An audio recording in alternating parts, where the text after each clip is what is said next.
Tumwombe Mwenyezi Mungu aziweke roho za waliopoteza maisha kwenye vurugu zilizotokea tarehe 29 siku ya uchaguzi hapa nchini kwetu. Mungu awape malazi mema ya amani. Amen.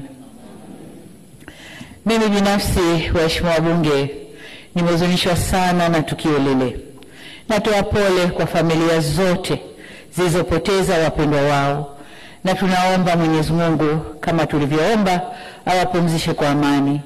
Aidha, kwa majeruhi tunawaombea wapone kwa haraka, na kwa wale waliopoteza mali zao tunawaomba wawe na stahamala na uvumilivu. Serikali imechukua hatua ya kuunda tume ya kuchunguza yaliyotokea, yani inquiry commission, ili tujue kiini cha tatizo.